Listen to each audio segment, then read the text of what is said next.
خۆشەویستان و بەڕێزان، پرسیارێک لە خۆمان دەکەین: بۆچی دڵمان خۆش نییە؟ بۆچی بەردەوام خەمبارین؟ بۆچی بەردەوام لە ناو کێشە و مشکیلەداین؟ نە خۆمان، نە منداڵمان، نە خێزانمان، نە کچمان، نە کوڕمان، نە برا و کەس و کارمان دڵخۆش نین. هۆکارەکەی چییە؟ یەکەم هۆکار بۆی کە ئێمە دڵخۆش نین ئەوەی ئێمە کەم یا زۆر پشتمان لە خوا کردووە، پشتمان لە دینی خوا کردووە، پشتمان لە جێبەجێکردنی فەرمانی خوا و پێغەمبەری خوا کردووە صلی الله علیه وسلم. زیکر و یادی خوا ناکەین. کاتێکیش کە زیکر و یادی خوا دەکەین دڵمان لای زیکرەکە نییە. بەدەم دەڵێین، بە زمان دەڵێین سبحان الله، بەڵام نازانین سبحان الله یعنی چی. جاری وای نازانین سبحان الله دەڵێن یا الله ئەکبەر دەکەین، نازانین سبحان الله دەکەین یا الحەمدولله دەکەین. دڵمان لای زیکر و یادی خوا نییە. خوای گەورەش دەفەرمێ: ومن أعرض عن ذكري فإن له معيشة ضنكا. هەر کەسێک پشت لە زیکری من بکە، زیکر و یادی من نەکات، لە دنیادا ژیانێکی تەنگ و ناخۆش و پڕ لە دەردەسەری پێبەخشم. ئەو ژیانێک کە ئەمڕۆ ئێمە پێی شاد بووینە. ژیانێکی ناخۆشمانەیە، تەنگ، دڵێکی تەنگ، ژیانێکی تەنگ. دەوڵەمەند هاوارێتی، فەقیر هاوارێتی، مامناوەند هاوارێتی، کرێچی هاوارێتی، خاوەن خانوو هاوارێتی، ئەوەی کرە سارێ هەیە هاوارێتی، ئەوەی نیەتی بە هەمان شێوە، هەمووی بەڕاستی چونکە پشتمان لە خوا کردو.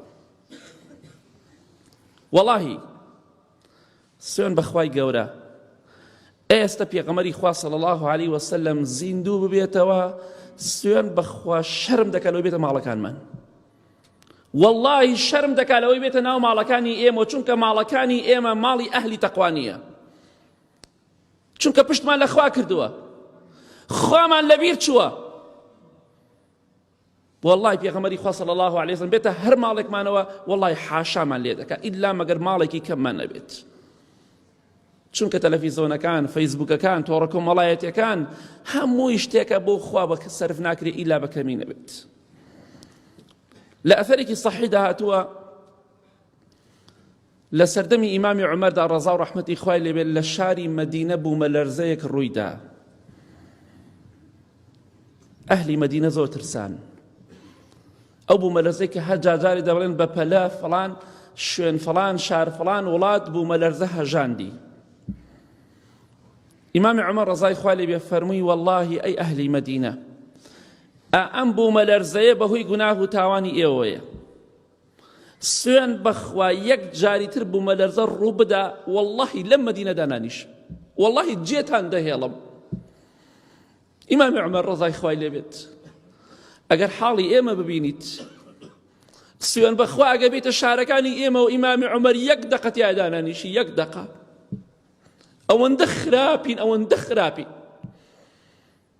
ئیمامی عومەر ڕەزای خوای پەروەردگاری لێبێ گوێت لە دەنگی ئێمە نییە تۆ، بەڵام بەخوا بێتە شارەکانی ئێمەوە لەولاوە بوومەلەرزە بەهۆی گوناه و تاوانەوە، لەولاوە وشکە ساڵی هەرچەندە دوعا دەکەین ئاوا دەکەین خوا باران نابارێ. ئەمە هۆی چییە؟ بەروبوونی تاوانە. خوامان لەبیر چووە. بۆ خواناسان ئاوایان دەکرد، دەستیان هێشتا ئاوا بوو، دەستیان بە ئاسمانەوە بوو. واللهی وەکو ئێستا سایەقە بوو، ساماڵ هەور نەبوو بە ئاسمانەوە، واللهی دەستی دانەکردو باران باریوە. بەڵام ئێمە ئەوەندە خراپین، ئەوە گشتمان دەست بەرز دەکەینەوە هەر بارانی چی؟ کەواتە ئێمە با بە خۆمان دابچینەوە، پشتمان لە خوا کردو، خوا ژیانی ناخۆشمان دەداتێ بە بوومەلەرزە و بە وشکە ساڵی و بە هەموو خەم و خەفەتێک کە خوای گەورە تووشی ئێمەی کردووە، چونکە خوامان لەبیر چوو، خوای گەورەش ئەوە بەسەر ئێمە دێنێت. بەڵێ خۆشەویستان، پێغەمبەری خوا صلی الله علیه وسلم بۆمانی باس کردووە یەکێتر لە هۆکارەکانی خەم و خەفەت چییە؟ کە دڵمان توندە، خەمبارین، بێتاقەتین. چونکە دەفەرمی: ومن كانت الدنيا همه جعل الله فقره بين عينيه وفرق عليه شمله. هەر کەسێک دنیا مەبەستی بێ، خەم و خەفەتی تەنها دنیا بێ، ئاواتی ئەو بێ لە دنیادا بە هەموو شتێ بگا، بەس تەنها ئاواتی دنیا بێ و هیچی تر، خوای پەروەردگار چی دەکات؟ فەقیری و هەژاری لە نێو چاوانیا دەعانێت بە بەرچاویەوەی هەرچی دەکات دەڵێ ناتوانم، دەستی تێ ناچێ یارمەتی خەڵکی فەقیر و هەژار بدە. وفرق عليه شمله، هەر کەسێک دنیا مەبەستی بێ و دنیا پەرست بێ وەکو خەڵکی ئەمڕۆ، ئەو کاتە خوای گەورە فەقیری دەکات بەردەوام لە فەقیری ئەترسێ هەرچەندە دەوڵەمەند بێ. لەگەڵ ئەوەشە خوای گەورە هەرچی کاروباری ئەو ئینسانە هەیە هەمووی پەرتەوازاکە. ئێستا ئێمە لە خۆڕای مەشغوڵین، سەرقاڵین بەبێ ئەوەی ئیشێکمان هەبێت، بێ ئیشین سەرقاڵین. ئەمە هەمووی عقوبەی خوایە. سەرقاڵین، خەمبارین، بێتاقەتین، چونکە دنیا مەبەستمانە، چونکە دنیا ئاواتمانە، نەک قیامەت و بەهەشت. زۆر بەمان مەگەر کەسێکمان خوا ڕەحمی لێ کرد بێ. ئەو وعدی خوایە، هەر کەسێک ئەهلی دنیا بێ هەرچی کار و پیشە و کەسابەتی هەیە و هەرچی ژیانی خوای گەورە هەمووی پەرتەوازەکە، هەر هەمووی بۆی کۆ نابێتەوە، بە هیچ جۆرێ بۆی کۆ نابێتەوە. ئەوە عقوبەی خوایە بەسەرمانەوە، چونکە ئەهلی دنیای خوای گەورە وامانی لێ کردەوە دڵخۆش نین. خوای گەورە لە قورئانە هەڕەشەیەکمان لێ دەکا، دەفەرمێ ولا تكونوا كالذين نسوا الله فأنساهم أنفسهم. ئەی مسلمانان، ئەی ئیمانداران، وەکو ئەو کەسانە نەبن کە خوایان لەبیر چووە، خوایان لەبیر چووە. تخوا کاتێک کە مۆبایلەکەت پێی خوات لەبیرە، زۆرێکمان بەدوای ئەوە ئەگەڕی تەنها بیتەوە و کەس پێت نەزانێ و سەیری شتێ بکەی، خوات لەبیر چووە. ولا تكونوا كالذين نسوا الله فأنساهم أنفسهم. ئەو کەسانەی کە خوایان لەبیر چووە خوای گەورە عقوبەیەکیانەدا. یەکێ لە سزاکانی خوا بۆ سەر ئەو کەسانەی کە خوایان لەبیر چووە ئەوەیە فأنساهم أنفسهم. خوای گەورە وایان لێ دەکا ئەو مرۆڤانە خۆیشیان خۆیان لەبیر بچێتەوە. ئێمە نازانین بۆچی هاتینەوە دنیا، هەدەف چییە لە ئێمە؟ لە هاتنی ئێمە بۆ دنیا هەدەفمان چییە؟ ئامان چییە؟ ئێمە وا دەزانین ئامان جەوەیە ماڵی خەڵک بخۆین، کەسابەت بکەین، زوڵم بکەین، خیانەت بکەین، تاوان بکەین، ڕابێرین. ئەوە ئامانجی سەرەکی ئێمە نیە هاتوونەتە دنیا. ئامانجی سەرەکی لە دروستکردنی ئێمە ئەوەی خوای گەورە دەفەرمێ ئیلا لیعبودون، بۆ عیبادەت دروستکراوین. بەڵام هەر کەسێک خوای لەبیر بچێ خوای گەورە خۆشی لەبیر دەباتەوە. ئەو ئینسانە نازانێ بۆچی دەژی. وەڵڵی چەند جار هەڵەسینە سەر پێ ئیشێکمانێنا کە هەڵەسینە سەر پێ نازانێ بۆچی هەڵساوین، خۆمان لەبیر چۆتەوە. ئەڕۆینە بازاڕ نازانین بۆچی ڕۆشتوینە. خەڵکێ ئەڕوات ئەوەندە مەشغوڵە و خۆی لەبیر چۆتەوە بە سیارە ئەڕوا بە بازاڕ لەو سەر بە پاسێکەوە بینە سیارەکە سیارەی پێ، ئەو باشە ڕۆتەوە ماڵ کوا سیارەکەم وەڵا لە بازاڕ لەبیرم چووە، وەڵا خۆ فڵان شتم لەبیر چوو. فأنساهم أنفسهم. خوای گەورە وات لێ ئەکا خۆش لەبیر بچێتەوە، کەس ئاگای لە کەس نەماوە، نەفسی خۆشمان لەبیر چۆتەوە، چونکە ئەمە هەموو بەروبوومی گوناه و تاوانە.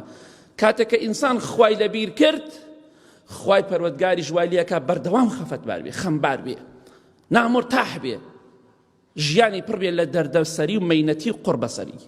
ئەو کە ژیانی زۆربەی ئێمە ئەمڕۆ خۆمان کوا لەبیرە، ئیلا بەکەمی خوامان لەبیرە. نوێژ دەکەین خەریکی معمەلەین، نوێژ دەکەین ئاگامان لە نوێژەکەمان نییە، خوامان لەبیر چۆتەوە. خوای گەورەش وامان لێکە خۆشمان لەبیر بچێتەوە، بۆی خۆشمان وامان لێ هاتەوە خۆشمان نازانین چی دەکەین و خەریکی چین. بۆی با بە خۆمان دابچینەوە. هەدەف و ئامانجی ئێمە لە دنیادا ئەوەی ئینشاءڵڵا خوا لە خۆمان ڕازیکەین و بمرین و بڕۆین بۆ بەهەشت، نەک خوا لە خۆمان تووڕە بکەین. یەکێتر لە هۆکارەکانی خەم و خەفەتی ئێمە ئەوەیە قورئان ناخوێنین. ئەهلی قورئان نین، بەس مانگی ڕەمەزان قورئان نەخوێنین، پیاوی چاکین، مبارەکین، بەس دوایە مانگی ڕەمەزان قورئان کوا لەکوێی هەڵیگرە بۆ ڕەمەزانەکەی تر. ئەزانی خوای گەورە چی دەفەرمێ؟ قل هو للذين آمنوا هدى وشفاء. قورئانی پیرۆز هیدایەتە، ڕێنمونیە والشفاية. سيدي كم وننزل من القرآن ما هو شفاء ورحمة للمؤمنين. خواهي قرأ القرآن دا قرآن بچينا ودا بالشفاء نك دواء، أقد دواء وشفاء فرقية. يسأيما دواء دخوين، حبي دخوين، درمان دخوين، دوايك بلام جارو چاك ما ناكاتوا. شفاء أويك تو چاك بيتوا. خواهي قرأ تفرميه قورآن شیفایە بۆ نەخۆشی دڵ، بۆ حەسادەت، بۆ ڕقوچینە، بۆ خەم و خەفەت، بۆ بێتاقەتی، بۆ دڵتەنگی، شیفایە و لە لاوی ئەبا و کۆتایی پێدێنێت. بەڵام ئێمە قورآن دەخوێن دڵمان لای قورآنەکە نییە، نازانین لەکوێ دەڕۆین، چەندێکمان خوێناوە دڵمان لە شوێنێکی ترە، بۆیە دڵەکەمان شیفای بۆ نایەت. پێغەمبەری خوا صلی الله عليه وسلم دەیفەرموو دوعای دەکرد، دەیفەرموو خوایە گیان ئەن تەجعل القورآن ربیع قەلبی ونور صدری وجلاء حزنی وذهاب همي. خوایە گیان قورآن بکەیتە بەهاری دڵم. بەهار چەندێ جوانە، زەوی زیندوو دەبێتەوە. دەیفەرموو خوایە گیان بە قورآن دڵم زیندوو کەیتەوە، دڵم پڕکەی لە نور. وجلاء حزنی، خوایە قورآن بکەیتە لابەری خەم و خەفەت و پەژارەکانم. کەواتە قورآن شیفایە نەک دەوا، شیفایە چاک دەکاتەوە. قورآن بخوێنە دڵخۆشی. خواناسانی پێشوو بۆچی دڵخۆش بوون؟ هەر گوێیان بە دنیا نەبوو، چونکە قورآن لە ناو دڵیانە کاریگەری هەبوو. ئیمامی محەممەدی کوڕی واسع ڕەحمەتی خوای لێبێ ئاوە نانی وشکێکە ناو ئاوە، ئاوای خوارد، ئەیفەرموو هەر کەسێک قەناعەتی بەمە هەبێ احتیاجی کەس نابێ. تەواو دڵەکان پڕە بێ لە شیفا، پڕە بێ لە خۆشی و شادی، مرتاحە بی مرتاح.